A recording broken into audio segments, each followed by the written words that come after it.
लेक्चरपर्यंतच्या गोष्टी तुम्हाला समजल्या असतील, म्हणजे डेमो लेक्चर्स आहेत. परत गोष्टी सुरू होणार आहेत, म्हणजे ज्यांना असं वाटतं ना व्हेरिएबल वगैरे त्या गोष्टी राहिल्यात तर ते लेक्चर्स सुरू होतील. आत्ताही काही 3 ते 4 डेमो लेक्चर्स असणार आहेत आणखी.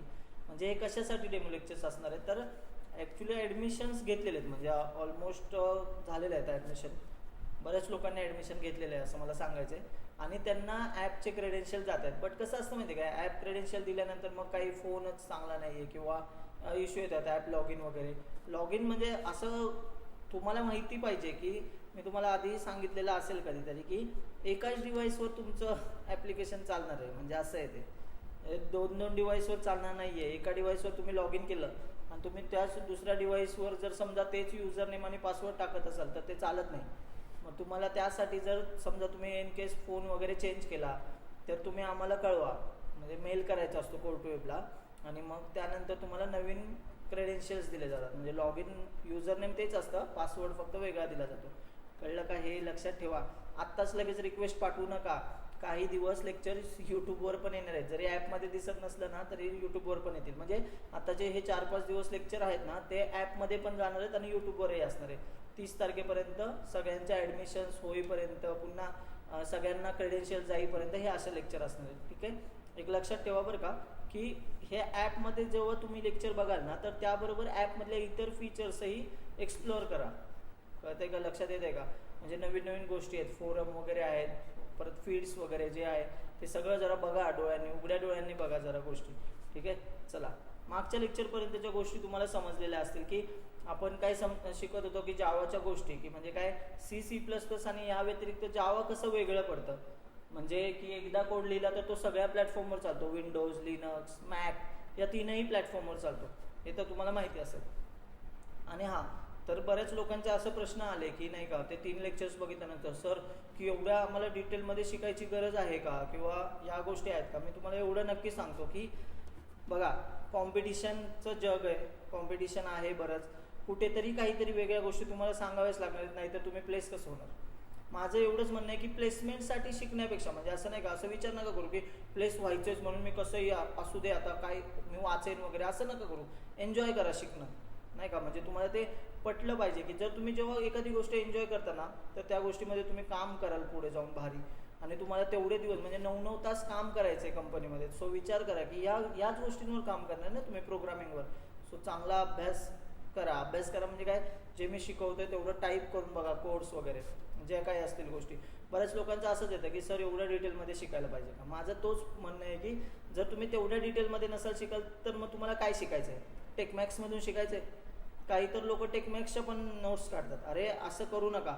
आत्ता थोडंसं विचार करा की आता जग कुठे चाललं आहे. लोक आपल्या एजमधली लोक काय काय नवीन नवीन शोध लावत आहेत, काय काय कंपन्या उभ्या करत आहेत, कसं हे चाललं आहे. आणि आपल्याला एवढं सोपं शिकणं पण असं अवघड वाटायला लागलेलं आहे. म्हणजे ना असं नाही की एकानेही तसा मेसेज नाही केला की अवघड होतं किंवा मेकॅनिकल वगैरे भरपूर ॲडमिशन्स घेतले. जवळजवळ 30-40 लोक मेकॅनिकल बॅकग्राऊंडचे असतील, ENTC बॅकग्राऊंडचे तर कितीतरी असेल, कम्प्युटर बॅकग्राऊंडची सुद्धा बऱ्याच लोकांनी ॲडमिशन, म्हणजे बऱ्याच म्हणजे ते तर असणारच ना, कम्प्युटर फील्डचेच लेक्चर्स असणार तर पण बाकी बॅकग्राऊंडच्याही लोकांनी घेतलेलं आहे ॲडमिशन. का तर त्यांना कळतं की ह्या गोष्टी सोप्या आहेत, कळालेल्या आहेत. आणि त्यांनी मला रिप्लाय पण दिलेल्या आहे गोष्टींना, म्हणजे असं की किंवा त्यांनी कमेंट पण पास केल्या तिथे की बाबा सांगितलं आहे ह्या लेक्चरमध्ये सर हा पॉईंट होता, तो असा भारी होता, इथे हे मॅपिंग कळालं. म्हणजे मी शेवटच्या लेक्चरमध्ये ते नांदेड सिटी आणि पुणे सिटीचं मॅपिंग सांगितलं.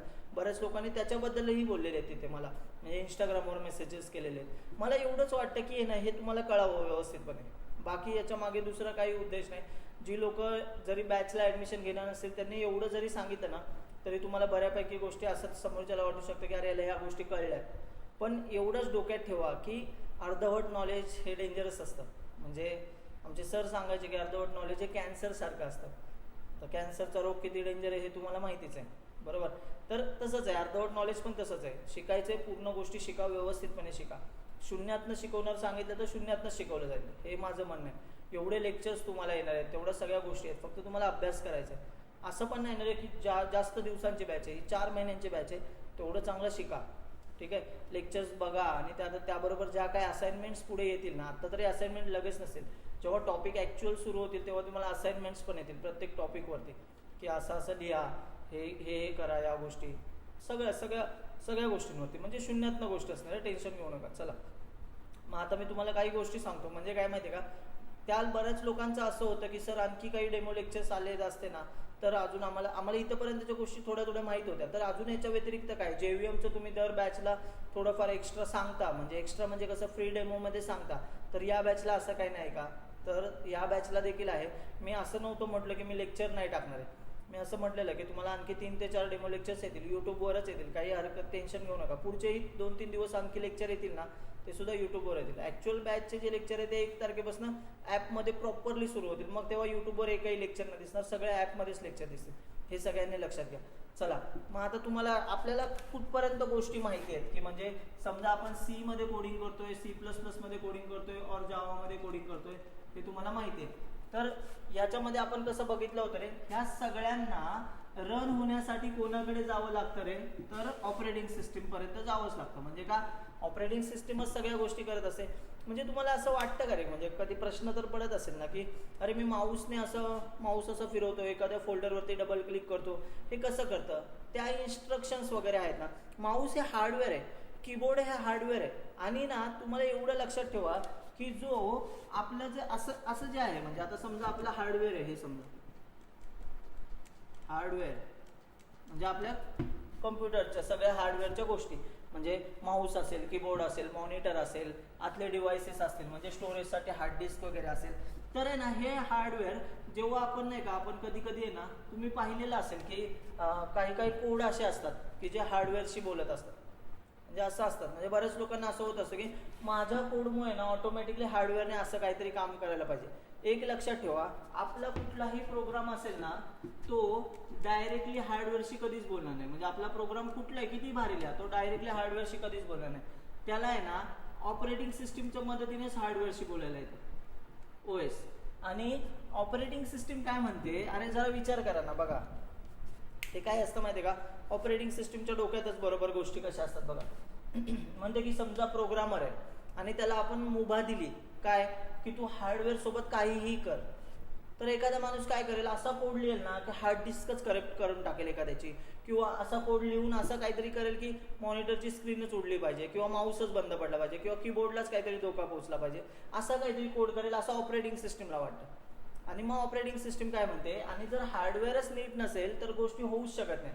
म्हणजे कसं माहिती आहे का, बघा ना, माणसाचंच एक्झाम्पल घ्या, आपलं हार्डवेअर आहे, हात पाय वगैरे, तुम्ही जर आहे ना समजा तुम्हाला काहीतरी काम सांगितलं, ठीक आहे, तुम्ही ते काम करताय, काहीतरी बकेट घेऊन, समजा आईने सांगितलं की आता तुमच्या घरातच सगळं नळ वगैरे असल्यामुळे ना तुम्हाला घरात सगळं पाणी येतं. पण मुंबईला आम्ही चाळीत राहायचो ना, तर चाळीत राहिलेलं असताना कसं व्हायचं माहिती आहे का, महानगरपालिकेच्या नळावरनं पाणी आणायला लागायचं, कारण घराच्या बाहेर असा नळ वगैरे काही नव्हता.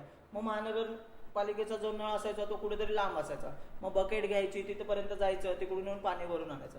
आता नीट आहे का, काहीतरी टास्क आहे. समजा जर मी व्यवस्थित असेल तर मी काय करेन, ते पाणी वाहून आणून ठेवू शकतो.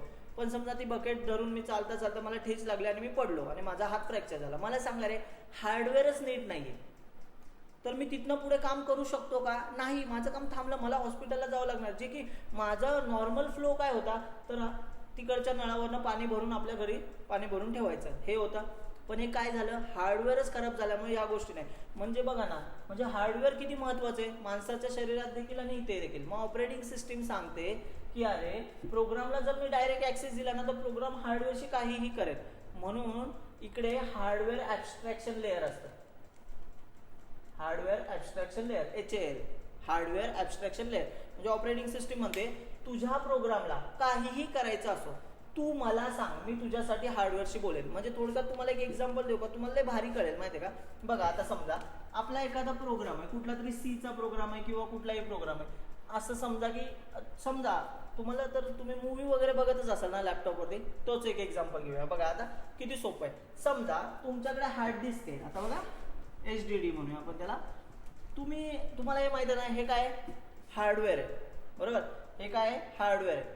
डोक्यात एक गोष्ट कशी ठेवा माहिती आहे का, जर ही प्रोसेस आहे ना, समजा तुम्ही काय करताय, मूवीवरती डबल क्लिक करताय, काय करताय, मूवीवरती डबल क्लिक करताय. म्हणजे थोडक्यात काय झालं रे, तुम्हाला हार्ड डिस्क मधला एखादा मूवी काय करायचा, प्ले करायचा आहे. आणि जेव्हा एखादी गोष्ट प्ले करायची असते ना, तेव्हा आपण कसा विचार करतो रे की तो पिक्चर मला मॉनिटरवर दिसला पाहिजे, म्हणजे तो मला स्क्रीनवर दिसला पाहिजे. आता मला सांगा रे, आपण स्क्रीनवर दाखवतो का? नाही. स्क्रीन काय हार्डवेअर आहे. ऑपरेटिंग सिस्टीम म्हणते की तू त्याच्यावर डबल क्लिक केलं ना तर ती फाईल हार्ड डिस्क मधली ती फाईल आहे ना जी मी कुठल्या तरी प्लेअर मध्ये ओपन करेन. आता नीट डोक्यात ठेवा बरं का, आपला जो प्लेअर आहे समजा VLC मीडिया प्लेअर ऐकलंय का रे तुम्ही?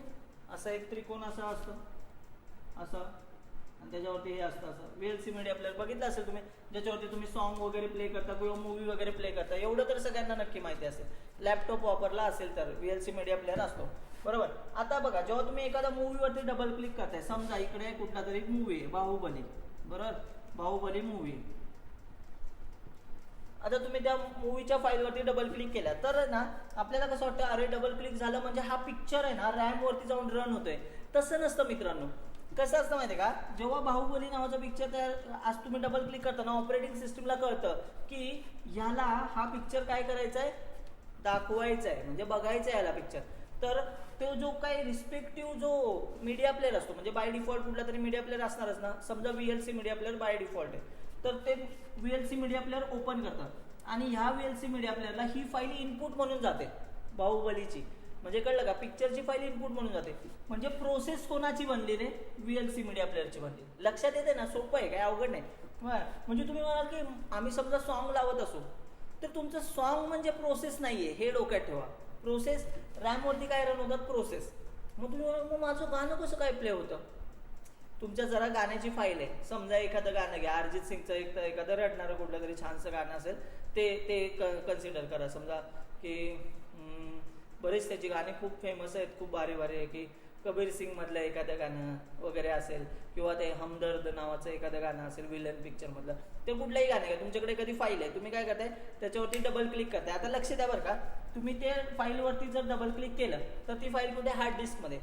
मग तो VLC मीडिया प्लेअर आहे ना, ती प्रोसेस आहे, बरोबर. ते VLC मीडिया प्लेअरला आहे ना काय करावं लागेल, ही फाईल घेऊन यायला लागेल हार्ड डिस्कवरून. ऑपरेटिंग सिस्टीम काय म्हणते माहिती आहे का VLC मीडिया प्लेअरला, म्हणते अरे तुला काम करावं लागणार आहे. का? कारण की कोणीतरी त्या फाईलवर डबल क्लिक केलंय, म्हणजे तुला प्रोसेस म्हणून यावं लागणार आहे. मग ऑपरेटिंग सिस्टीमचा माणूस लोडर, आठवलं का मागच्या लेक्चरला मी सांगितलेलं लोडर, ठीक आहे. तर तो काय करतो, त्या VLC मीडिया प्लेअर, जो कुठला मीडिया प्लेअर असेल तुमच्याकडे, त्याला घेऊन येतो आणि त्याला काय सांगतो माहिती का, टेन्शन घेऊ नको, तुझ्यासाठी ना एक इनपुट फाईल आहे. कुठली फाईल, जे गाणं तुम्हाला प्ले करायची त्याची फाईल आली पाहिजे ना, तरच गाणं वाजेल ना. मग काय करतात, ती गाण्यांची फाईल ऑपरेटिंग सिस्टीम हार्ड डिस्कवरनं उचलून इकडे घेऊन येतो. और मूवी असेल तर हार्ड डिस्कवरनं कोण घेऊन येतं इकडे, ऑपरेटिंग सिस्टीम. म्हणजे काय, ऑपरेटिंग सिस्टीमचा माणूस लोडर. तुम्ही म्हणाल का बरं हा VLC मीडिया प्लेअर येता येता घेऊन नाही काय येऊ शकत? हेच मला तुम्हाला सांगायचंय. कारण की VLC मीडिया प्लेअर हा काय रे, प्रोग्राम आहे. हा कोणीतरी लिहिलाय, VLC नावाच्या कंपनीने लिहिलाय समजा, ठीक आहे. तसंच ते काय म्हणते, ऑपरेटिंग सिस्टीम काय म्हणते, जर ह्या कंपनीला मी जर हार्ड डिस्कचा ऍक्सेस दिला तर ते कोणाच्या पण हार्ड डिस्क मध्ये काहीही चेंजेस करू शकतात, कोणाच्या हार्ड डिस्क मधला प्रायव्हेट डेटा सुद्धा उचलू शकतात. मग हे करू नये यासाठीच आहे ना ऑपरेटिंग सिस्टीम सांगते काय माहिती का, तू ये, तुझ्याकडे मी फाईल आणून देणार आहे, तिला तू रन करायचंय, तू तिला प्ले करायचंय आणि आपल्याला मूवी दिसतो. म्हणजे तुमच्या एक लक्षात येते का रे, ऑपरेटिंग सिस्टीम किती प्रोटेक्ट करते आपल्याला, हे लक्षात घ्या. म्हणूनच त्याला आई असं म्हणतात. मी बघा ना सारखं बोलतो ना की ऑपरेटिंग सिस्टीम म्हणजे आई आहे, कारण आई बघा ना आपल्या बाळांना कसं प्रोटेक्ट करत असते, काही असू द्या. मग तुम्ही ते कोंबडीचं उदाहरण जर घेतलं ना, ते पिल्लं वगैरे असेल, घारवरती गिरट्या घालत असेल, कोंबडी बरोबर त्यांच्या पंखाखाली आहे ना त्या पिल्लांना लपवून ठेवते. का? तर प्रोटेक्ट करत असते. मला सांगायचं काय माहितीये का, ऑपरेटिंग सिस्टीमला सगळ्यांची काळजी असते. कशाची? हार्डवेअर पासून सगळ्यांची. ते असं म्हणतं की जर या हार्डवेअरला जर ह्यांना ऍक्सेस करू दिला ना तर अवघड होऊ शकतं. हार्डवेअरला जर आपण ह्यांना ऍक्सेस करू दिला तर हे काहीही करू शकतात कुठल्याही हार्डवेअर बाबत, म्हणून त्या हार्डवेअरला ऍक्सेसच द्यायचा नाही. मग ऑपरेटिंग सिस्टीम काय म्हणते, तुला हार्डवेअर कडनं काहीही हवं असेल ना तर मला सांग, मी तुला ते करून देईल. मग आता बघा बरं, जेव्हा आपला प्रोग्राम आहे ना मॉनिटरवर काहीतरी दाखवत असतो तेव्हा आपल्याला वाटतं की वा बघा माझ्या प्रोग्रामने मॉनिटरवर कसं हॅलो वर्ल्ड प्रिंट केलं, किंवा हाय कॉल टू वेब, किंवा हाय स्टुडंट्स असं प्रिंट केलं. पण आपल्याला असं वाटतं की ते आपण प्रिंट केलं, आपण प्रिंट करायची लाईन दिली. ऍक्च्युअली प्रिंट करणारं कोण आहे? ऑपरेटिंग सिस्टीमच प्रिंट करता येते हार्डवेअरवरती, म्हणजे त्या मॉनिटरवरती. मॉनिटर पण हार्डवेअर आहे. क्लिअर होते का रे सगळं पिक्चर? म्हणजे तुमच्या लक्षात येत असेल की अच्छा म्हणजे काही असो ऑपरेटिंग सिस्टीमच पिक्चर मध्ये येणार. येस, म्हणून तर ती मेन असते सगळ्यात. ऑपरेटिंग सिस्टीम नसेल तर कुठली गोष्ट चालणारच नाही. असं कुठलं म्हणजे तुम्ही कधीच असं कोणी एखादं तुम्हाला सांगितलं की माझ्याकडे लॅपटॉप आहे, मी त्याच्यावर गेम वगैरे बघतो, पण त्याच्यात कुठली ऑपरेटिंग सिस्टीम नाही, शक्य नाही. म्हणजे असं होऊच शकत नाही. ऑपरेटिंग सिस्टीम नसेल तर काय PC चालू होणार नाही ना, तुमच्या गोष्टीच चालू होणार नाही, म्हणजे तुम्ही त्या गोष्टी करूच शकणार नाही. हे मला तुम्हाला सांगायचं आहे. हे डोक्यात ठेवा, लक्षात ठेवा बरं का. ऑपरेटिंग सिस्टीम जास्त महत्त्वाची, कारण ह्या सगळ्या गोष्टींवर नियंत्रण ठेवणारी ऑपरेटिंग सिस्टम असते. या काय आहेत रे, प्रोसेस आहेत. चला मग इथंपर्यंतच्या गोष्टी शिकलात. चला, जसं हा VLCचा प्लेअर आहे ना, तसंच मी तुम्हाला सांगितलं होतं की ऑपरेटिंग सिस्टीम काय करते, या प्रोसेसला सगळ्या कंट्रोल करत असते. तसंच आपला बघा ना, जावाचा कोड होता एक, बरोबर. आपल्या जावाचा प्रोग्राम आपण लास्ट टाइम बघितला होता ना, आठवतंय. आपला एक प्रोग्राम, बरोबर. हा प्रोग्राम आहे ना, तो कोणाकडे जाणार आहे, कंपाईल केला आपण जावा सी, तो कोणाकडे जाणार आहे, JVM कडे. आता एक लक्षात ठेवा, JVM चा अर्थ काय, JVM चा फुल फॉर्म काय, जावा व्हर्च्युअल मशीन. पण व्हर्च्युअल मशीन जरी असला तरी हा खोटा काय आहे रे, तो काय सांगतो, मी मिनी ऑपरेटिंग सिस्टम आहे. लास्ट लेक्चर बघितलं तुम्ही नक्की सगळ्यांनी. शेवटच्या लेक्चरमध्ये मी बोललो होतो की मिनी OS आहे, म्हणजे ऑपरेटिंग सिस्टम सारखीच कामं करायचा प्रयत्न करते हे JVM. मग JVM ऍक्च्युली काय आहे, तर एक लक्षात ठेवा, JVM सुद्धा एक काय आहे, प्रोसेस आहे. लक्षात ठेवा, JVM पण काय आहे, प्रोसेस आहे. आणि जेव्हा तुम्ही कंपाईल करताना तेव्हा जो काही बाईट कोड बनतो ना, म्हणजे डॉट क्लास फाईल, आठवली का डॉट क्लास फाईल, ज्याच्या आतमध्ये बाईट कोड असतो, ती डॉट क्लास फाईल कोणाला जाते, JVM ला जाते. मग आता मी तुम्हाला त्या दिवशी काय वाक्य सांगितलेलं आठवा बरं. जेव्हा तुम्ही जावाचा प्रोग्राम कंपाईल करता, काय करता, जावाचा प्रोग्राम कंपाईल करता. आता कंपाईल म्हणजे काय, तुम्हाला माहिती आहे कंपाईल म्हणजे काय. कंपाईलचा मी अर्थ सांगितला होता, म्हणजे काय रे, आपला जो जावाचा कोड आहे ना, तो हाय लेवल लँग्वेजमध्ये, बरोबर. ऑपरेटिंग सिस्टीमला 0-1 ऑन ऑफ एवढीच भाषा कळते. तो काय सांगतो, मी तुझ्या प्रोग्रामला वाचू शकत नाही.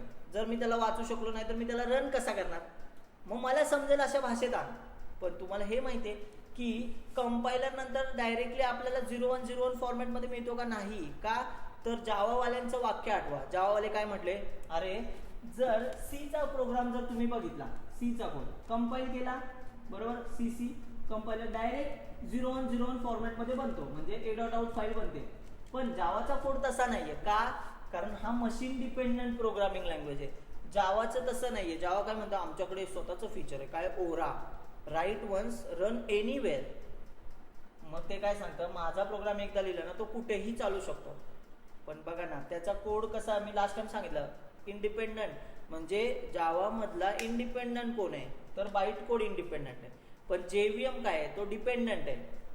ज्या टाईपची OS असते ना, त्या टाईपचा JVM आपल्याला घ्यावा लागतो. लक्षात ठेवा, तुम्ही इन्स्टॉल करताना तुम्हाला कळलेलं असेल. म्हणजे इथे JVM आहे ना, आणि इथे OS आहे. समजा इथे लिनक्स OS आहे आपली, लिनक्स ऑपरेटिंग सिस्टीम. मग त्या JVM हा कसा असणार नाही का, लिनक्स ऑपरेटिंग सिस्टीमवर चालणारा. म्हणजे हा डिपेंडंट आहे, पण बाईट कोड इंडिपेंडंट आहे. हे लक्षात आलं का तुमच्या. थोडक्यात काय, पण आपल्या जावाच्या प्रोग्रामला कधी ना कधी OS ला करणाऱ्या कोडमध्ये कन्वर्ट व्हावंच लागेल, तरच ऑपरेटिंग सिस्टीम त्याला मॉनिटरवर दाखवू शकते. मग पिक्चरमध्ये कोण येतो, JVM. बघा आठवा, कंपाईल जेव्हा आपण करतो ना आपला कोड, लगेच JVM आहे ना, प्रोसेस म्हणून रॅमवर येतो. जसं तुम्ही, मी मगाशी जसं तुम्हाला सांगितलं की काय, तुम्ही समजा एखाद्या गाण्याच्या फाईलवर डबल क्लिक केलं, गाण्याची फाईल येते का इथे प्रोसेस म्हणून, नाही. कोण येतं, VLC मीडिया प्लेअर प्रोसेस म्हणून येतं, आणि त्याला गाण्याची फाईल इनपुट म्हणून जाते. हे लक्षात आलं का. तसंच आहे इकडे ना, जेव्हा तुम्ही जावाचा कोड कंपाईल करता, तेव्हा जावाचा कोड किंवा बाईट कोड प्रोसेस म्हणून येत नाही. ती जी डॉट क्लास फाईल असते ना, ती प्रोसेस म्हणून येत नाही. तर प्रोसेस म्हणून कोण येतो, JVM. काय मी काय म्हटलो आत्ताच, की जावाचा म्हणजे बाईट कोड इकडे प्रोसेस म्हणून येतो का, नाही. तर इकडे बाईट कोड तयार होणार आहे. कंपायलरला माहिती आहे की कंपाईल केल्यानंतर काय होणार आहे, बाईट कोड तयार होणार आहे. मग बाईट कोड आला, तो समजणार कोणाला, JVM ला. म्हणून JVM ला कोण घेऊन येतं, ऑपरेटिंग सिस्टीमचा माणूस, लोडर. जसं बघा, मॅपिंग होते ना रे, बघा मॅपिंग झालं पाहिजे. मी इथे मुद्दाम VLC मीडिया प्लेअर का दाखवला, तर जेव्हा तुम्ही हार्ड डिस्क वरती तुमची एखादी फाईल आहे, बरोबर, म्हणजे कुठल्या गाण्याची फाईल किंवा मूवीची फाईल, तुम्ही त्याच्यावर डबल क्लिक केलं, प्रोसेस म्हणून कोण आला, VLC मीडिया प्लेअर, आणि ही फाईल त्याला इनपुट म्हणून गेली. तसंच जेव्हा तुम्ही जावाचा कोड कंपाईल करता, तेव्हा प्रोसेस म्हणून कोण आला, JVM आला, आणि त्याला ही बाईट कोडची फाईल इनपुट म्हणून आली. लक्षात आलं का. आणि मग JVM त्या बाईट कोडला काय सांगतो, मी ऑपरेटिंग सिस्टीम आहे, मी तुझ्यासाठी आहे ना सगळं प्रिंट करून देईल, टेन्शन घेऊ नको. जावाच्या कोडला वाटतं अरे हां हेच ऑपरेटिंग सिस्टीम असेल, पण JVM ला तरी मॉनिटरवर कुठे दाखवता येतं. बरोबर आहे. जेव्हीएमला ऍक्सेसच नाही मॉनिटरचा, कारण हार्डवेअर आहे आणि हार्डवेअरचा ऍक्सेस कोणाला आहे? सगळा ऑपरेटिंग सिस्टमला. मग जेव्हा आहे ना आपला जावाचा कोड काय म्हणतो, अरे जेव्हीएम म्हणजे तो त्याला ऑपरेटिंग सिस्टीम सारखं मानत असतो, बोलतो जेव्हीएम मला ना ही लाईन प्रिंट करून दे. जेव्हीएम त्याच्याकडे बघतो, टेन्शन घेऊ नको, मी तुला ही लाईन प्रिंट करून देतो. मग जेव्हीएम हळूच आपल्या ऑपरेटिंग सिस्टीमला रिक्वेस्ट करतो, म्हणतो की प्लीज तेवढं ते प्रिंट करून देता का मॉनिटरवरती. ऑपरेटिंग सिस्टममध्ये हो रे, तुम्ही सगळ्या प्रोसेस आहेत म्हणजे माझी बाळच आहे, मी तुमच्यासाठीच काम करायला इथे बसलेले. आई असंच म्हणत असते, बरोबर, आपण एवढं हे टाइमपास वगैरे करत असतो, इकडे तिकडे फिरत असतो, खेळायला जातो वगैरे, आई आपली कामं करत असते, बरोबर, आई तेच सांगत असते. मग ऑपरेटिंग सिस्टम जेव्हीएमला काय बोलते, टेन्शन घेऊ नको, मी तुझ्यासाठी प्रिंट करून दे. आणि ओएस आपल्याला प्रिंट करून देतं आणि जेव्हीएम हळूच हवा काय करतं, जावाच्या कोडला सांगतो, बघ झालं की नाही प्रिंट, दिसलं का मॉनिटरवर छानसा कोड, लक्षात येते का?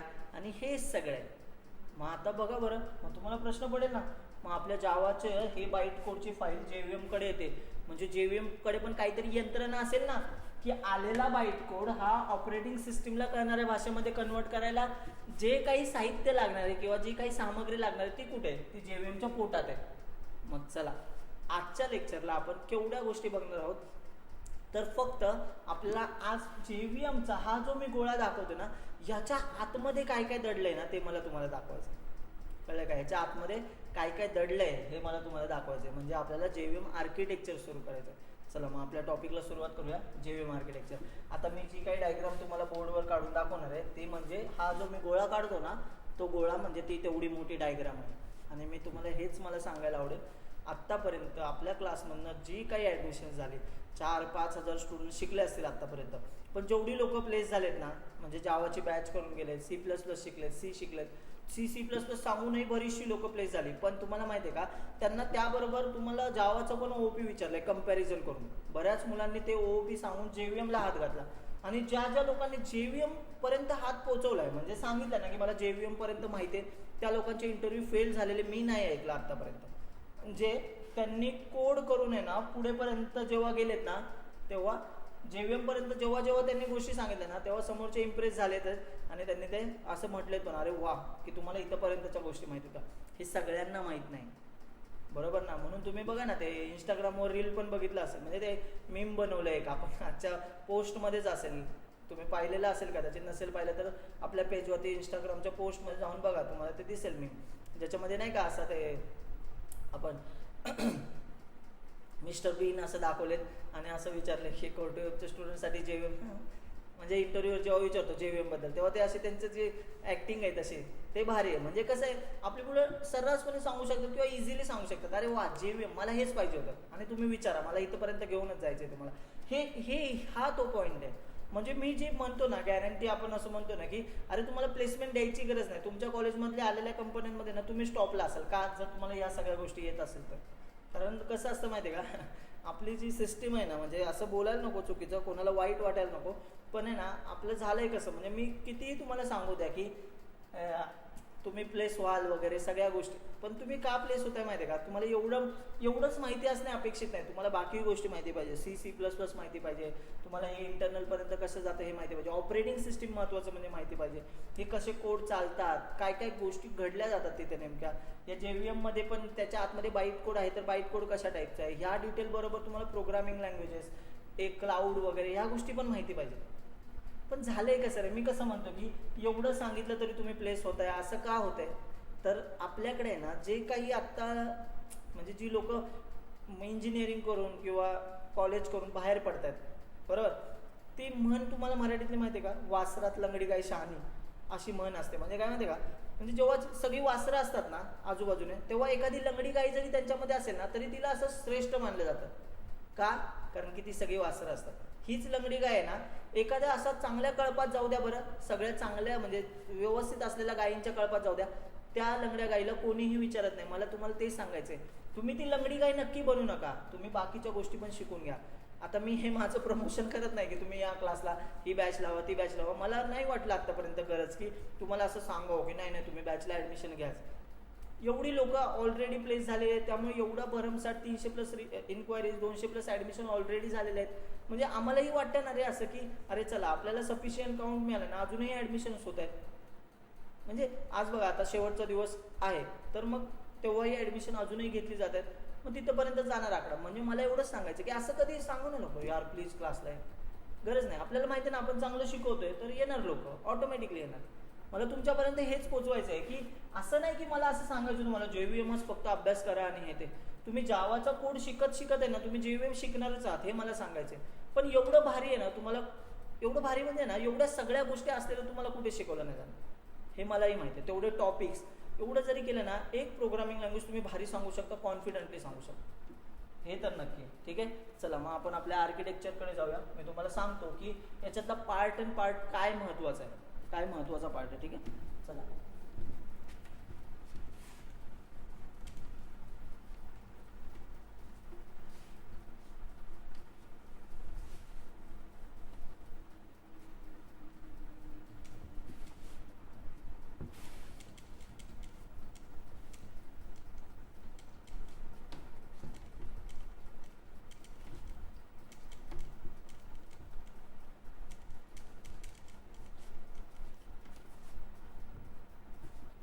बघा, मला फक्त आता परत एकदा तुम्हाला एवढं सांगायचं आहे, इथंपर्यंत घेऊन जायचं आहे, थोडक्यात लक्ष द्या बरं का.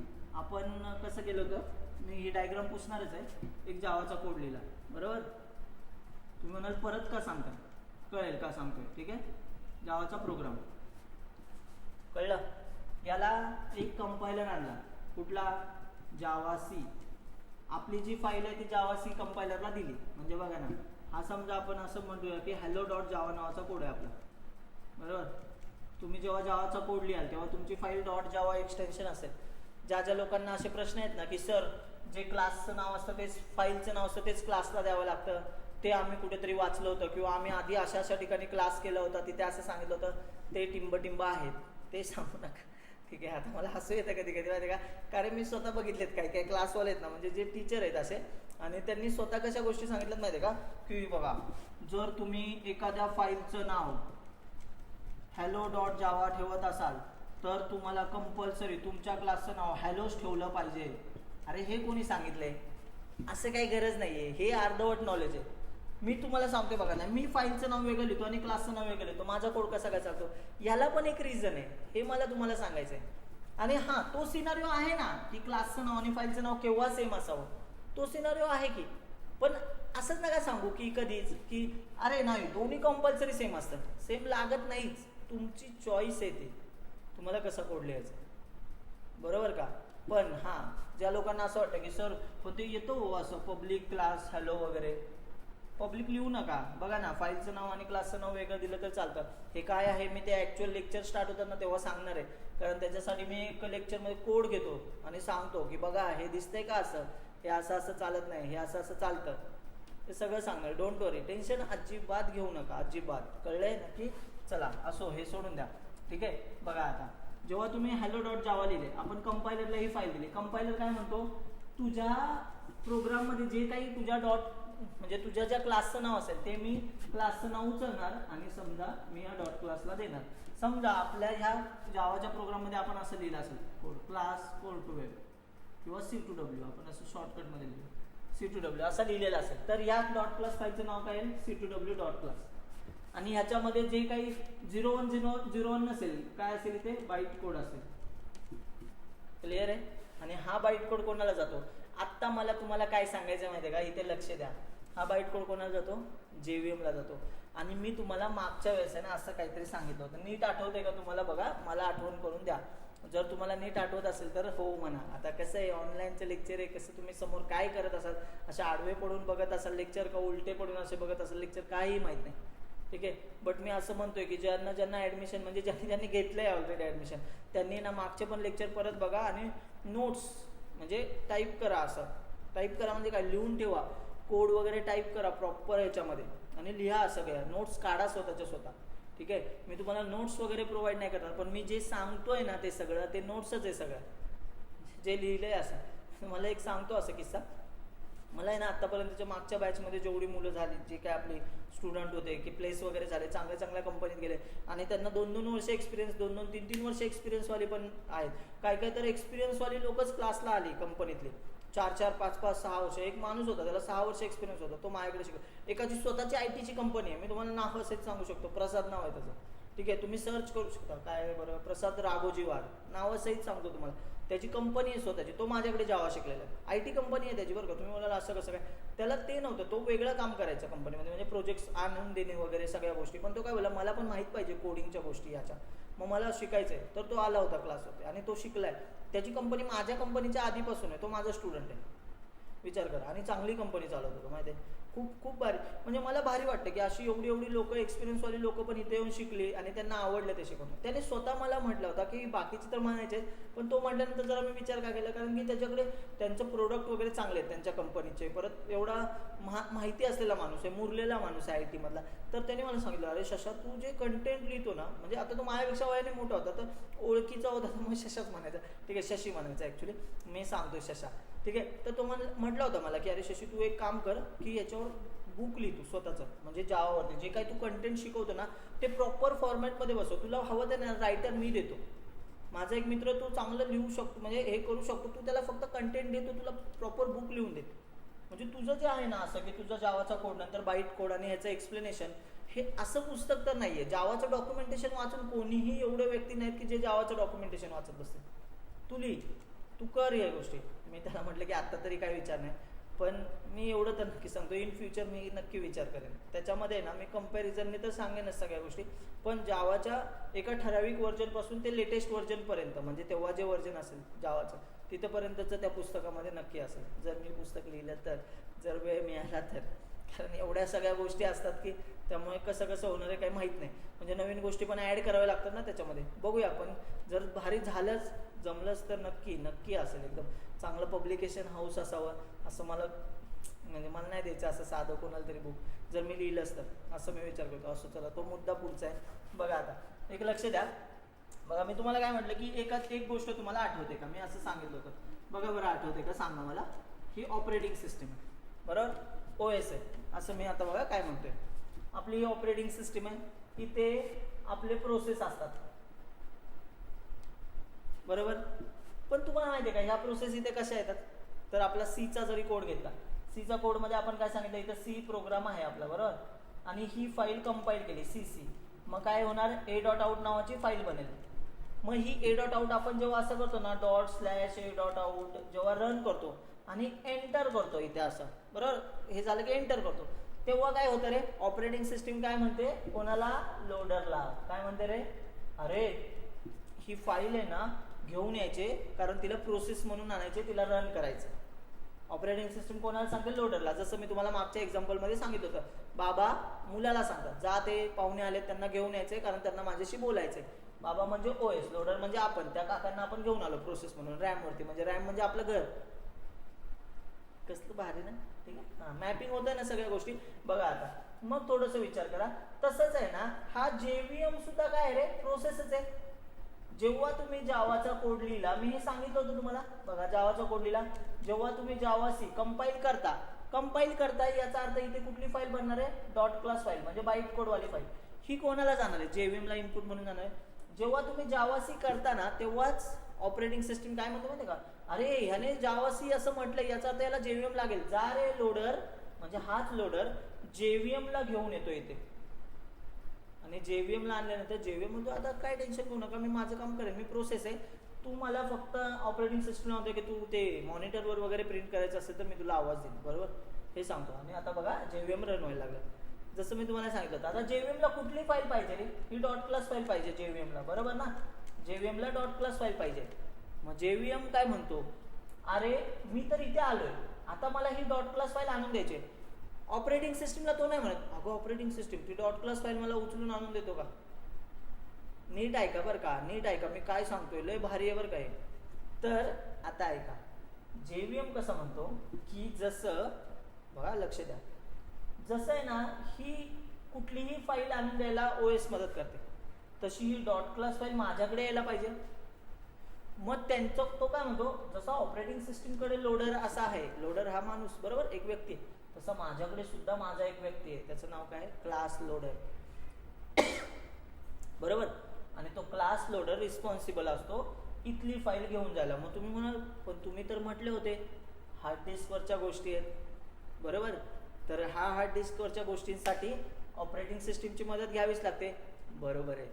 पण ह्या JVM काय करतं, ह्या जावाच्या कोडला किंवा ह्या जावाच्या प्रोग्रामला कळू नये की बाबा की ऑपरेटिंग सिस्टीमचाच लोडर इकडे घेऊन आलाय, म्हणून तो काय बोलतो, बघ माझ्याकडे सुद्धा क्लास लोडर आहे जो की डॉट क्लास फाईल आहे ना लोड करेल. पण तो लोडर सांगताना म्हणजे JVM थोडक्यात कोणाला सांगतो, OSला सांगतो, म्हणतो की ती डॉट क्लास फाईल तेवढे आणून द्यायची, तेवढं बघा ना तेवढं, कारण ते हार्ड डिस्कवर आहे. म्हणजे ही हार्ड डिस्कवरनं डॉट क्लास फाईल क्लास लोडरकडे गेली जाते, म्हणजे काय म्हणूया, इकडूनच आणून पोहोचवली जाते क्लास लोडरला, बरोबर. मग क्लास लोडर ती फाईल घेतो आणि JVMला काय म्हणतो, बघ मी फाईल घेऊन आलोय, तू जशी सांगितली होती तशी क्लास लोडर, बरोबर. क्लास लोडर सब सिस्टीम लय जबरदस्त काहीतरी आहे. मी तुम्हाला JVM आर्किटेक्चर जेव्हा डिटेलमध्ये शिकवेन ना तेव्हा त्याच्याबद्दल आहे ना अख्खे 1-2 लेक्चर जातात, म्हणजे 2 तास तरी सांगावं लागतात की क्लास लोडर सब सिस्टीम काय आहे. पण आता एवढंच लक्षात ठेवा, जसा इकडे लोडर आहे ना तसा हा क्लास लोडर आहे, एवढं डोक्यात ठेवा फक्त. क्लिअर आहे तुम्हाला, एवढंपर्यंत कळलं. मग आता तुम्ही म्हणाल अच्छा म्हणजे क्लास लोडर काय करतो, तर डॉट क्लास फाईल लोड करायचं काम करतो, बरोबर. डॉट क्लास फाईल आणून कोणी दिले, इकडच्याच लोडरने आणून दिले JVMला.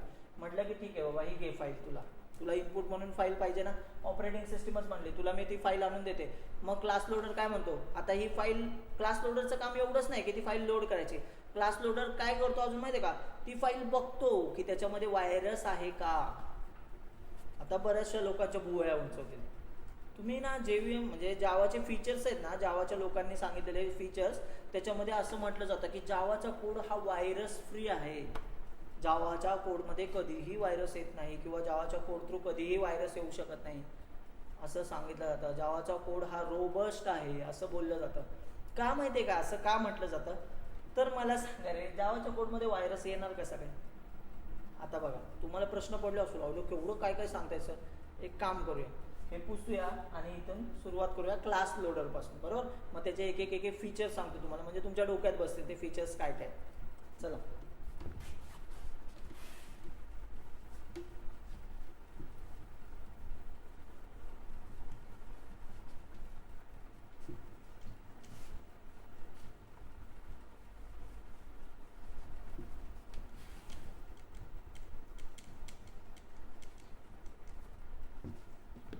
बघा बरं, इकडे हे मी काय सांगितलं, हा कोण आहे, क्लास लोडर सब सिस्टीम.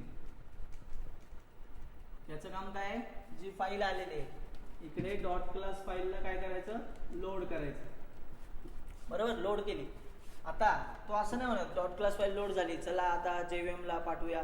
मी एक तुम्हाला सांगू का, हा पण JVMचाच पार्ट आहे, पण JVMचा जो गाभा आहे ना, म्हणजे आपण असं म्हणूया की मेन त्याचं जे काही मेन कामकाज चालतं, मुख्य कार्यालय ते इथे आहे JVMचं.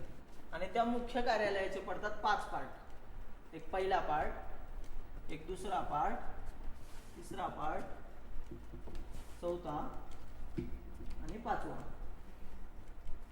हे मुख्य कार्यालय, बरोबर. या मुख्य कार्यालयात जी काही कामं होतात, आता बघा मी तुम्हाला असं सांगितलेलं, भले JVM मध्ये काही होऊ द्या पण ते ऑपरेटिंग सिस्टीमकडे पोहोचवलं पाहिजे ना. ऑपरेटिंग सिस्टीम काय करणार, कारण हे जे काही आपण कोड लिहिलाय म्हणजे काहीतरी प्रिंट होणार, मॉनिटरवर दिसणार आपल्याला आउटपुट म्हणून, आन्सर तर दिसणार ना काहीतरी.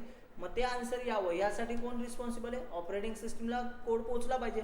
मग इकडचं सगळं कामकाज झालं की ते एका दुसऱ्या डिपार्टमेंटकडे पोहोचलं जातं. त्या डिपार्टमेंटमध्ये 3 महत्वाची माणसं आहेत, 3 महत्वाची माणसं आहेत. आता ही 3 महत्वाची माणसं कोण आहेत हे मी तुम्हाला सांगतो. आणि अजून एक आहे ना महत्वाचा माणूस इकडे बसलेला आहे, हा सगळ्यात महत्वाचा माणूस आहे. म्हणजे आता हा काय आहे ते मी तुम्हाला सांगतो. आणि ह्याला सपोर्टसाठी इकडे काहीतरी बॉक्स ठेवलेला आहे, म्हणजे ह्याला मदत करण्यासाठी. हे आपली JVMची डायग्राम. आता मी हे तुम्हाला बॉक्स भरून दाखवतो कसे कसे काय काय बॉक्स, नीट लक्ष द्या. मग मी तुम्हाला सांगतो की JVM कसा व्हायरस फ्री वगैरे आहे, त्या गोष्टींचं सगळ्या गोष्टी. जेव्हा तुमची डॉट क्लास फाईल आहे ना काय होणार आहे, लोड होणार आहे. आता डॉट क्लास फाईल म्हणजे मी डॉट क्लास फाईल म्हटलं की लगेच ओळखून जायचं, ते कंपाईल केल्यानंतर ती बाईट कोडवाली फाईल आहे ना तीच डॉट क्लास फाईल. आपण कोड काय केला, कंपाईल केला, काय फाईल बनली, डॉट क्लास फाईल. त्याच्या आतमध्ये काय बाईट कोड आहे. ही फाईल कोणाकडे येणार आहे, क्लास लोडर सब सिस्टीम घेणार आहे. आणि ह्या फाईलमध्ये आता मी तुम्हाला काय सांगितलं होतं, बाईट कोड काय असतं त्याच्यामध्ये, byte code instruction, byte code instruction. आणि हे तुम्हाला सांगू का, हे हार्डली 200 ते 210 पर्यंत आहे टोटल बाईट कोड इन्स्ट्रक्शन. म्हणजे नाही का JVM ला समजणारी जी भाषा आहे ना त्याच्यामध्ये फक्त 210 शब्द आहेत, असं लक्षात घ्या. किती शब्द आहेत? 210. आता मला सांगा रे, आता समजा या बाईट कोडमध्ये 210 पैकीच काहीतरी लिहिलेलं असेल, 10-20 लाईन आहेत समजा त्याच्यातून, त्या 210 पैकीच असतील. मग जरासा विचार करा, जर याच्यामध्ये 210 पैकीच एखादी गोष्ट असू शकते ना, तर ह्या क्लास लोडरला काय बघावं लागेल, याच्यात जेवढं काय आहे ते 210 पैकी आहे का? नसेल तर ही फाईल काय करायची? डिस्कार्ड करायची. म्हणजे ही JVM ला जाणारी फाईल नाही, ही बहुतेक डेंजरस कुठली तरी फाईल आहे. आणि म्हणून ते ओळखतं की ते म्हणतात ना की व्हायरसचं जर फाईल असेल एखादी व्हायरस प्रोन, तर त्याच्यामध्ये व्हायरससाठी लागणारे काहीतरी इन्स्ट्रक्शन असेल. व्हायरस म्हणजे काही किडा नसतो रे लॅपटॉपमध्ये गेलेला, एवढं नक्की. कोरोना व्हायरस सारखं घेऊ नका, ठीक आहे. ते फक्त लक्षात काय ठेवा, आपण नाही बोलतो मोबाईलमध्ये व्हायरस झाला यार, लॅपटॉपमध्ये व्हायरस झाला यार. मग व्हायरस सुद्धा काय रे, फंक्शनॅलिटी, प्रोसेस, वर्क करणारे काहीतरी. मग त्याच्यासाठी पण काहीतरी इन्स्ट्रक्शन असतील, बरोबर. ते इन्स्ट्रक्शन जर वेगळे असतात, म्हणून हे काय बोलते, ही फाईल काय म्हणते, क्लास लोडर सबसिस्टम सांगतो, ही फाईल आली त्याच्यामध्ये जरा जरी आम्हाला वाटलं की हे इन्स्ट्रक्शन्स वेगळे आहेत, आम्ही ही फाईल काय करणार आहे? डिस्कार्ड करणार आहे. का? तर आम्हाला ही डेंजरस फाईल वाटते, कारण की आम्हाला आमच्या JVM ला जपून ठेवला पाहिजे. म्हणून इकडून आहे ना, इथनंच फाईल डिस्कार्ड केली जाते. मग या JVM च्या आत पोटात कुठे गेलीच नाही ना ती फाईल. म्हणून असं म्हटलं जातं जावाचा कोड हा व्हायरस फ्री आहे. कसं काय व्हायरस फ्री नसेल सांगा बरं. 210 तर गोष्टी चेक करायच्या, तर हे काय करतं बघता 210 पैकीच आहेत का गोष्टी, 210च्या व्यतिरिक्त काय दुसरं वेगळी गोष्ट दिसते, काढून टाका. म्हणून तो व्हायरस फ्री. आता हे जे मी तुम्हाला आन्सर सांगितले ते काही असंच्या असं नाही बरं का. म्हणजे तुम्ही म्हणजे जी लोक समजा कंपनीत एक्सपिरियन्सवाली लोक असेल, त्यांनी कुठेतरी वाचलं असेल, तर मी ही फंक्शनॅलिटी म्हणजे असं एक तयार करतोय सिनारिओ, तो लक्षात घ्या. की कशासाठी, तर बाबा हे कळावं ॲटलिस्ट तुम्हाला. पण हे कसं करतं हे सुद्धा मी तुम्हाला बाईट कोड सब सिस्टीममध्ये सांगणार आहे. नेमकं हा व्हायरस फ्री म्हणजे याला नेमकं काय नेमकं कळतं असं गोष्टी, की हा इकडे चालत नाही. मी तुम्हाला दाखवू शकतो की बघा ना, त्याला दुसऱ्या इन्स्ट्रक्शन वाटल्या ना तर तो चालवतच नाही. इव्हन तुम्हाला सांगू का, समजा तुमचं JVM आहे ना, JVM 1.8 व्हर्जनचा असेल, मी तुम्हाला लास्ट टाइम हे सांगितलं बरं का लेक्चरमध्ये. आणि समजा तुम्ही कंपाईल केला आणि तुमचा बाईट कोड आहे ना हा जावा 11व्या व्हर्जनचा आहे. जावा 11 म्हणजे आपल्या बॅचचं नाव नाही, जावा 11 ते नाही, जावा 11 म्हणजे व्हर्जन जावाचं 11व्या व्हर्जनचा असेल. समजा तुम्ही 11 मध्ये कंपाईल केलाय, कंपायलर तुमचा जावा 11चा होता आणि तुम्ही रन कशावर करताय, जावा 8 वर. मला सांगा ह्या जावा 11नी ज्या तयार केलेल्या इन्स्ट्रक्शन असतील, म्हणजे बाईट कोडच्या इन्स्ट्रक्शन असतील, त्या थोड्या नवीन पण असतील ऍड झालेल्या, ज्या जावा 8ला कळणार सुद्धा नाहीत. का नाही का आपण बोलतो अपडेट झाल्यात गोष्टी, म्हणजे नवीन गोष्टी आलेल्या. आपल्याला होतं बघा ना कधी कधी. आता समजा मी मुंबईला जेव्हा जातो ना, की म्हणजे आता तरी मी सलग जातो, कारण माझी बायकोच मुंबईची, बरोबर. त्यामुळे तिचं घर तिकडे, त्यामुळे मी मुंबईला येणं जाणं होतं. पण आधी आहे ना मी एक दीड 2 वर्ष जायचोच नाही. तर मला असं व्हायचं, अरे ही बिल्डिंग कधी बनली, लक्षात येते का? मागच्या वेळेस इथे काहीतरी वेगळं होतं, तबेला होतं इथं, आता तबेल्याच्या जागी इथे बिल्डिंग कशी काय बनली, असं व्हायचं. म्हणजे याचा अर्थ तुम्हाला कळतंय का? आपण जेव्हा गेलो होतो, आता मी असं म्हटलं की मी 2011ला जेव्हा मुंबईमधनं पुण्यामध्ये शिफ्ट झालो, बरोबर, तेव्हा मी काय अरे 2011ला काहीच नव्हतं यार. मित्रांना सांगताना मी असं सांगायचो बोलता. मग ते बोलायचे अरे मित्र 11 वर्ष 10 वर्ष होऊन गेली, बदलणार नाही का? बघा मी विचार कुठल्या पॉईंट ऑफ व्ह्यूने करत होतो, 11चा. आता कुठल्या 2021. गोष्टी चेंज होणार ना, एक्झॅक्टली सेम आहे. 1.8 जर JVM असेल आणि कंपायलर जावा 11 असेल तर ऑब्व्हियसली गोष्टी चेंज झालेल्या असतील. मग 11ने कंपाईल केलेला कोड आहे ना, 11 म्हणजे कंपायलर, जर JVM जावा 11 असेल, कंपायलर बोलतोय जावा C, कंपायलर म्हणजे जो बाईट कोड बनवणार आहे, तो जर 11व्या व्हर्जनचा असेल तर ह्याने बनवलेला बाईट कोड हा 1.8ला कळतच नाही, तो एरर देतो माहिती आहे का, मेजर व्हर्जन आणि मायनर व्हर्जनचा. आणि हा आहे ना ते बाईट कोड, हे क्लास लोडर सबसिस्टम आहे ना, त्याला जातानाच कळतं, त्याच्या आधीच कळतं की अरे कंपाईल कशामध्ये केलाय, कंपाईल 11 मध्ये केलाय आणि रन कशामध्ये करतोय, तर 1.8 जावा व्हर्जन मध्ये करतोय. असं चालेल का? नाही चालणार. मला हे सांगायचंय.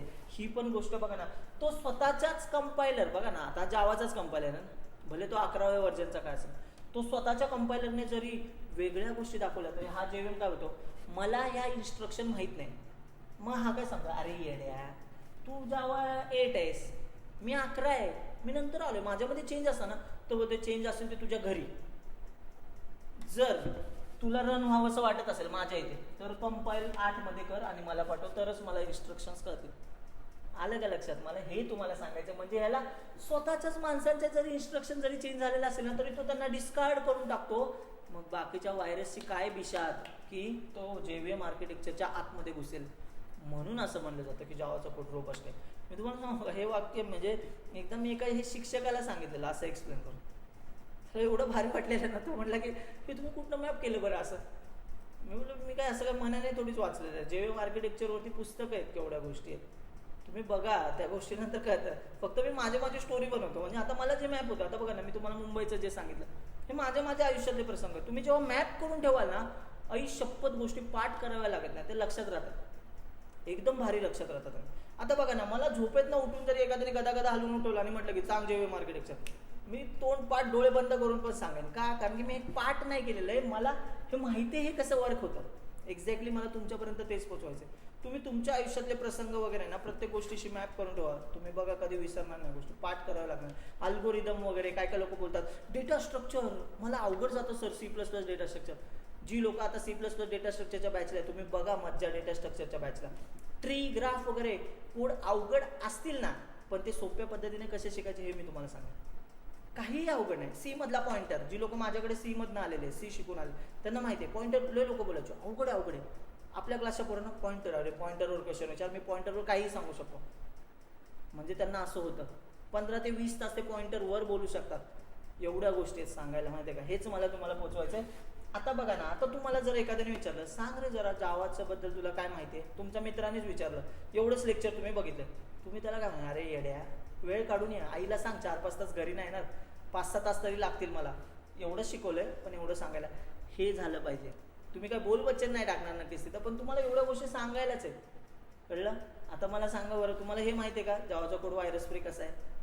काय येणार व्हायरस याच्यामध्ये? बघा ना, तो स्वतःचे इन्स्ट्रक्शन नाही ओळखत, वेगळे असले तर तो दुसऱ्याला कसा काय घेऊन येणार? म्हणून जावाचा कोड व्हायरस फ्री, हे लक्षात ठेवा आणि हे सांगा जर कोणी विचारलं तर.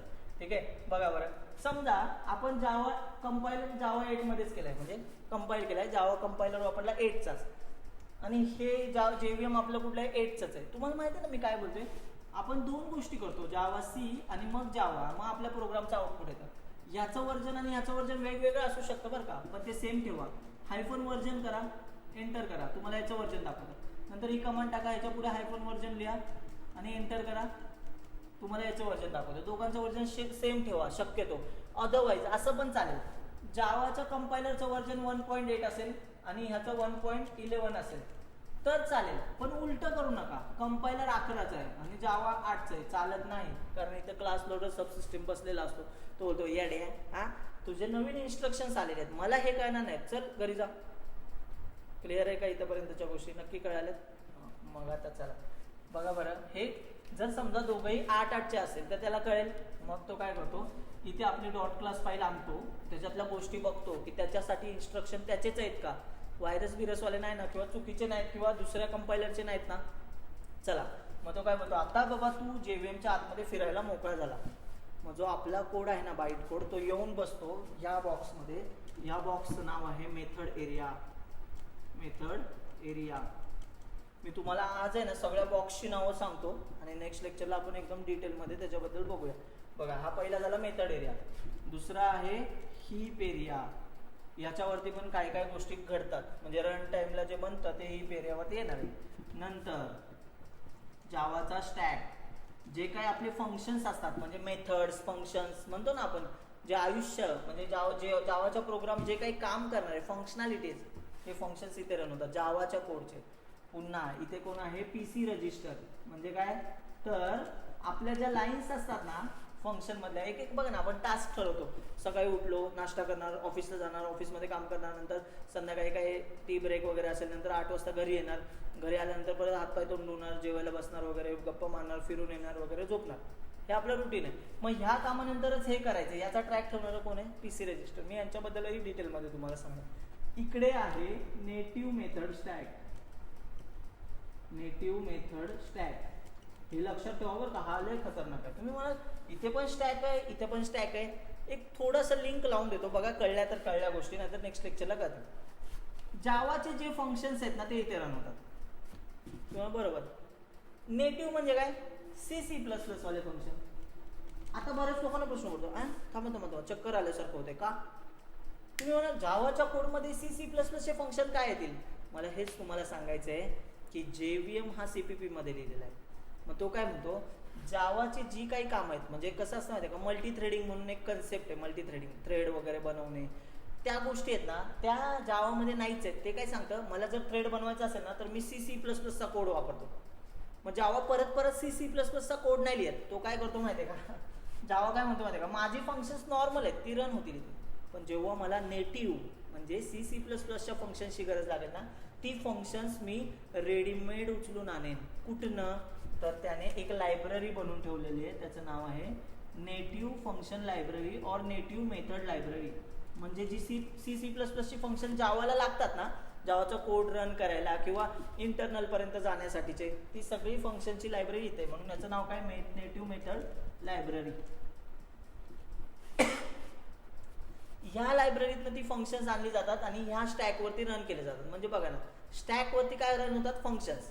जावाची फंक्शन्स इथे रन होतात, जी C++ची फंक्शन आहे ती इथे रन होणार आहे. बऱ्याच लोकांना हा मुद्दा कळतच नाही, का बरं लागत असेल? टेन्शन घेऊ नका, जसं जसं पुढे आपण जाऊ ना तेव्हा तेव्हा तुम्हाला कळत जाईल. आयुष्यपत, म्हणजे जावा JVM आपल्याला नाही सांगत, पण तो जावाचा कोडही रन करत असतो फंक्शन्स, आणि त्याला लागणारे C++ची फंक्शन्सही इथे रन होत असतात. हो, होतात. आणि बघा ना, समजा आता जावाला एखादं फंक्शन लागतंय नेटिव्हचं, म्हणजे थ्रेड वगैरे बनवण्यासाठीचं, तर ते काय करतात, या लायब्ररीतनं उचलून आणणार आहे ते फंक्शन, बरोबर. मग त्या लायब्ररीतनं फंक्शन उचलून इकडे आणून द्यायला जो कोण मदत करतो, म्हणजे बघा ना, नेटिव्ह आहे, नेटिव्ह म्हणजे C++ वाली लायब्ररी, हे जावाचं आहे, जावाच्या स्टॅक इकडे नेटिव्ह स्टॅकमध्ये हे रन करायला पाहिजे. मग बघा ना, ही गोष्ट म्हणजे हा काय बोलूया आपण, हा गाभा आहे JVMचा. इकडून लायब्ररीतनं या गाभ्यामध्ये आणून ठेवायच्यात काही गोष्टी. थोडक्यात एक तुम्हाला सांगू का, एक गाव आहे, दुसरं गाव, म्हणजे एका बाजूला गाव आहे, या बाजूला गाव आहे, आणि मधून नदी चाललेली. नीट ऐकताय का? मधून काय चाललंय, नदी चालली. या गावातून काही लोकांना इकडे उचलून ठेवायचं. तर आधीची लोक काय करायची रे, पोहत वगैरे जायची. मग नंतर लोकांना लक्षात आलं की अरे आपण मध्ये काहीतरी असं काहीतरी टाकूया की ज्याच्यावरनं आपण जाऊ शकू. लक्षात येते, म्हणजे पावसाळ्यात वगैरे फ्लो पाण्याचा जास्त असतो, तेव्हा पोहत जाणे शक्य नाही, तर तेव्हा असं काहीतरी टाकू. मग त्याला आपण काय बोलायचो, ब्रिज बोलायचो. तसाच ब्रिज इकडे बांधला गेलाय. म्हणजे हे जावाचे, इकडे जावाचे गोष्ट मेन, आणि ही नेटिव्ह लायब्ररी म्हणजे नेटिव्ह मेथडची लायब्ररी, याच्यातनं इकडे घेऊन जाण्यासाठी फंक्शनॅलिटी जो कोणी मदत करतो, ज्याचं नाव आहे JNI. याचा फुल फॉर्म आहे जावा नेटिव्ह इंटरफेस. म्हणजे काय बघा, जावा नेटिव्ह म्हणजे काय, C++च्या गोष्टी, आणि ह्या दोघांमधला जो ब्रिज आहे तो म्हणजे हा जावा नेटिव्ह इंटरफेस. हे लक्षात घ्या बरं का, हा एवढा खतरनाक आहे. तुम्ही हे सगळं एका बाजूला आणि हा एकटा एका बाजूला, एवढा डेंजर आहे. मी सगळ्यात छोटा बघा ना तोच काढला आहे, पण हा सगळ्यात महत्त्वाचा आहे, बरोबर. जावा नेटिव्ह इंटरफेस जो की कनेक्शन करतो C++च्या लायब्ररी आणि जावाच्या गोष्टी यांच्यामध्ये. याच्यावरती पण मी एक कोड घेणार आहे, डोंट वरी, आहे JNIचा कोड. म्हणजे तुम्ही जावाच्या ह्याच्यातनं C++चे फंक्शन्स कॉल करू शकता. तुम्हाला काय बोलता, अरे सोपं आहे, काहीच अवघड नाही.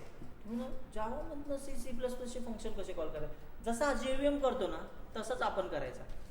पण आपण पण कोणाची मदत घ्यायची, JNIचीच मदत घ्यायची. मग तुम्ही म्हणा आपण JNIशी बोलू शकतो, येस बोलू शकतो. कसं ते नंतर दाखवेन, आधी शिकूया सोपं जावा काय, नंतर याच्याकडे जाऊया. हे फार म्हणजे असं हाय लेवल आहे, खतरनाक आहे, एकदम मस्त आहे. बघा बरं, आणि इकडे जे नाही का मी तुम्हाला सांगितलं, ही आपली काय आहे, JVM आहे. आता आपल्याला ऑपरेटिंग सिस्टीमला कळणाऱ्या कोडमध्ये ह्याला कन्वर्ट करायला पाहिजे, म्हणून इकडे एक कंपायलर असतो अजून एक. आता तुम्ही म्हणाल अरे इकडे पण एक कंपायलर होता जावासी, तो काय झाला हाय लेवल लँग्वेज पासून बाईट कोड मध्ये.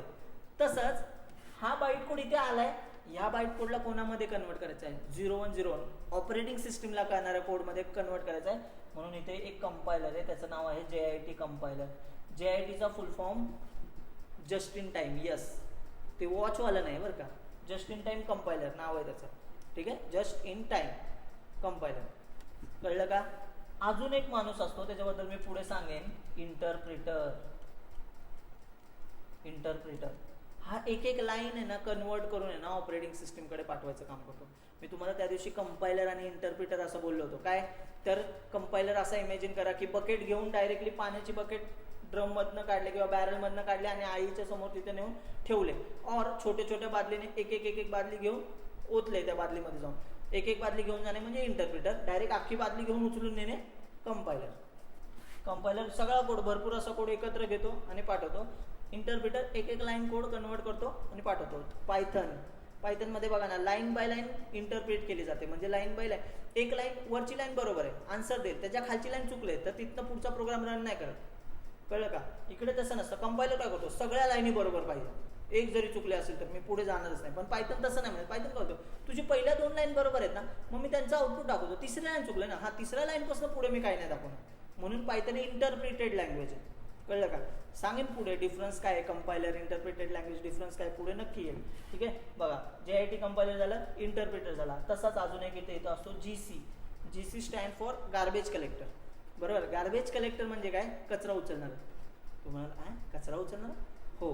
जेव्हा आहे ना आपण असं म्हणतो की आपल्याकडे कसं कचरा झाला की कचरा महानगरपालिकेवाले लोक येतात, तसंच आहे ना हा हीप एरिया आहे ना, हा महत्वाचा एरिया आहे. इथे रन टाइमला ना बरेचसे असे कचरा होतो. आता कचरा बोलायला नको याला, हे क्लासेस आहेत वेगवेगळे, मग ह्यांना काम नसताना इथे ठेवायचं नाही, त्यासाठी हा माणूस इकडे लक्ष ठेवून असतो या सगळ्यांना. म्हणजे ज्यांचं काम झालंय ना त्या क्लासेसच्या फाईलला काढून टाकतो इकडून. हा गार्बेज कलेक्टर काम करतो, लय खतरनाक माणूस आहे, याच्याबद्दल मी तुम्हाला भरपूर उशीर सांगणार आहे.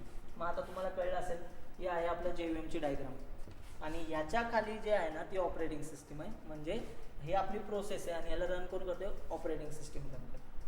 क्लिअर आहे, कळलं इथंपर्यंतचं? म्हणजे तुम्हाला कळत असेल हा आपला JVM आहे, म्हणजे जो मी तुम्हाला गोळा काढून दाखवत होतो ना असा रॅम वरती, ऑपरेटिंग सिस्टीम, इकडे गोळा JVM. तो JVMच्या आतमध्ये एवढं सगळं आहे. आणि आपण जेव्हा जावाचे सगळे फीचर्स शिकणार आहे, म्हणजे ना OOP, इनहेरिटन्स, पॉलिमॉर्फिझम वगैरे सगळ्या गोष्टी शिकणार, ते शिकत आहे ना, ते सगळं ह्याच्या थ्रू कसं जातं, हे सगळं शिकणे म्हणजे जावाच्या कन्सेप्ट प्लस JVM शिकणे. म्हणजे मी तुम्हाला काय बोललेलो, जावाचा क्लास लावा, पण टेन्शन घेऊ नका, मी तुम्हाला JVM सुद्धा शिकवणार आहे त्याच ह्याच्यात. असं नाही की हां चला वेगळे पैसे, काय नाही, ते बरोबर बसवलं मी, प्रॉपर गोष्टी कळतात आणि हे आपलं वेगळेपण आहे. जावा काय तुम्ही कुठं पण शिकू शकता. बघा ना, 8 तासात जावा शिका, 2 तासात जावा शिका, 5 तासात जावा शिका, असे तुम्ही बघितलेलं असतील गोष्टी, पण आपलं तसं नाही. वेळ घ्या, शिका प्रॉपर. पण हे लेक्चर्स, काही लेक्चर्स आता बघा ना, मी तुम्हाला आत्ताचे लेक्चर्स घेतोय खरं, पण इथून पुढचे जे बरेचसे लेक्चर, इथून पुढचे म्हणजे 10 लेक्चर्स नंतरचे जे मी तुम्हाला आता नॉर्मल लेक्चर सांगतोय, पण ॲक्च्युअल जेव्हा टॉपिक्स आणि त्या गोष्टी चालू होतील ना, ते रेकॉर्ड केलेले लेक्चर्स आहेत प्रॉपर आणि व्यवस्थित कळण्यासाठीचे. त्याच्यावरच्या असाइनमेंटसुद्धा तुमच्या त्या लेक्चरनंतर बरोबर ती असाइनमेंट येईल. फक्त तुमचं काम आहे प्रॉपरली लक्ष देणे. तुमचा एक चॅप्टर झाल्यानंतर मी तुम्हाला स्वतः भेटायला येणार आहे, भेटायला म्हणजे घरी नाही, लाईव्ह. तेव्हा तुम्ही मला प्रश्न विचारायचे तिथे पण, किंवा त्या टॉपिकवरती इंटरव्ह्यूमध्ये काय काय विचारलं जातं मी ते तुम्हाला हायलाईट करून सांगेन, आणि आन्सर कसं द्यायचं या गोष्टीसुद्धा. अजिबात टेन्शन घेऊ नका. चला मग आजच्या लेक्चरमध्ये एवढंच. जर हे लेक्चर तुम्हाला आवडलेलं असेल नक्की, तर हे शेअर करा, मित्रांना बघायला सांगा. ॲटलिस्ट ज्यांना अजिबात माहीत नाही आहे काय, त्यांना सांगा की बाबा हे लेक्चर बघ. ॲटलिस्ट तुला इंटरव्ह्यू, जरी तू लास्ट इयरला असशील, नसेल लावायचं जेव्हाचं आपल्यास काही टेन्शन नाही, पण तू ॲटलिस्ट सांगू शकला पाहिजे काहीतरी. मग मागचे 3 लेक्चर आणि हे 4 लेक्चर बघा, चांगल्या गोष्ट होती. ठीक आहे, चला मग भेटूया नेक्स्ट लेक्चरमध्ये. त्याच्यामध्ये आपण थोडं ह्याच्याबद्दल बघूया, या गोष्टी नेमक्या काय काय असतात आणि ह्याच्यामध्ये काय काय जातं, हे सगळं बघूया. ठीक आहे, चला भेटूया नेक्स्ट लेक्चर. Bye bye.